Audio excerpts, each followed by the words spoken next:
How are you, friends? Welcome to Let's Sum It Up, where I try to sum it classical movies and TV shows, with a tinny drop of humor, to entertain a little bit more.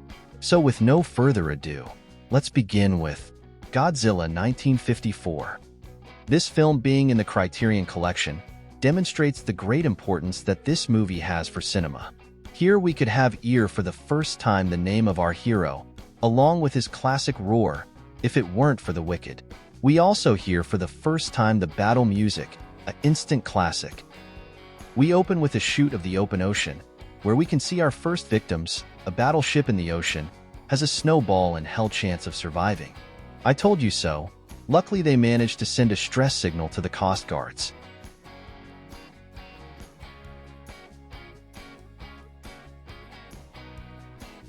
We meet two of our humans' protagonists, Ogata and Emiko. Ogata is part of the Coastal Guard, and Emiko is the daughter of another main character. They are in a relationship. The Coastal Guard decide to send a rescued ship to check on the distress signal. Poor idiots. I'm sure that this mission will be a success. And as we knew what was going to happen, the rescue mission was a total failure and our protagonist claims his second ship. Luckily or unluckily, a fishing ship happens to go nearby and see the survivors of the two vessels.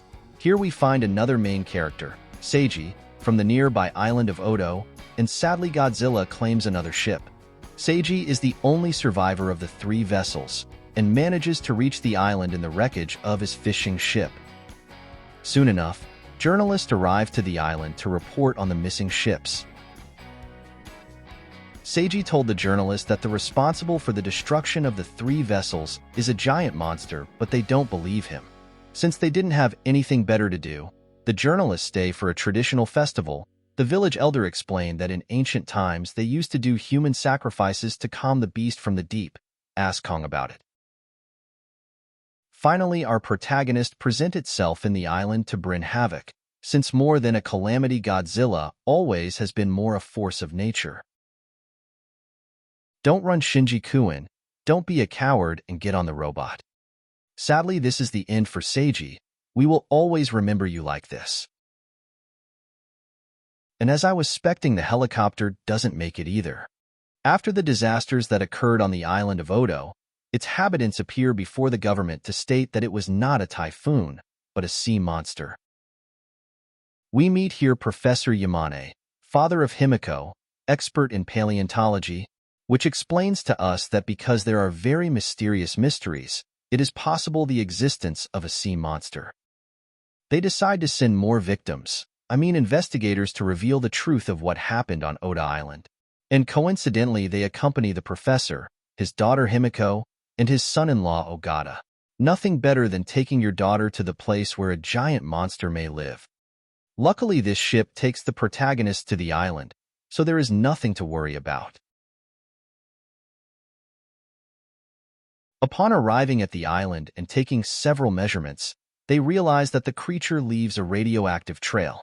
Everything is contaminated with radiation, and they are just chilling about it. At least the one with the Geiger counter has gloves. Finally, after 20 minutes of movie, we're about to meet our hero. Finally, we get a little look at our hero in all its rubbery glow. Don't run, you coward. Apparently, Godzilla has stage fright and doesn't want to appear on camera, so he stealthily flees like the 50-meter giant lizard he is. Back in Tokyo, the professor explains to us that it is very probable that the race of our hero is related to the dinosaurs, and that with the remains of trilobites found in the island also deduces that he lived at the bottom of the sea along with SpongeBob. He is the boss. He also deduces that what brought our hero out of the depths were the tests of the hydrogen bombs that were made in the Bikini Islands, and furthermore, it is likely that it has also mutated because of the radiation. I repeat, the boss. The geniuses of the Japanese self-defense forces decide to attack with depth charges and torpedoes, thing that will surely work and not make our hero angry at all. You see, it totally worked.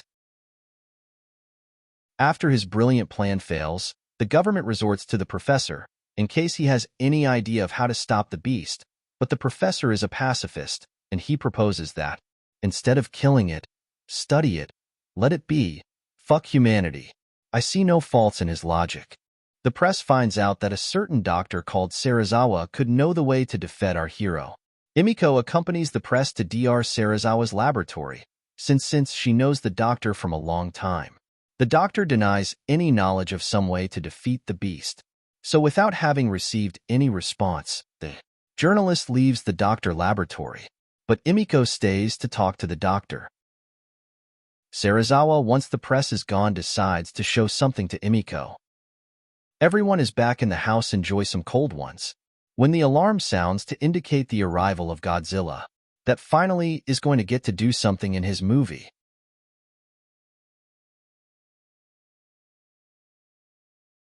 They threw everything at him, but all is in vain.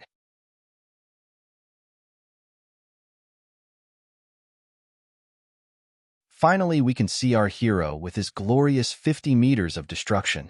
Too bad it's just a small sample of the damage he can do. Since once he has done his contractual presentation, our hero returns to his dressing room. The best scientists from all over the world reunite to try to find a way to stop Godzilla. But its best idea is to put up an electrified fence around the entire coastline of Japan. Let's say it didn't work. Godzilla rips through the wires like they weren't even there. We witness something epic, the first time Godzilla uses his atomic breath. What a time to be alive. Now, finally, with nothing to stand in the way, Godzilla can continue on his path of destruction through Japan. I think this is one of the most serious Godzilla movies, and I think most of you know that Godzilla is the representation of the fear of nuclear weapons that was very present to the Japanese since the two canonical events in which the United States developed Japanese's character.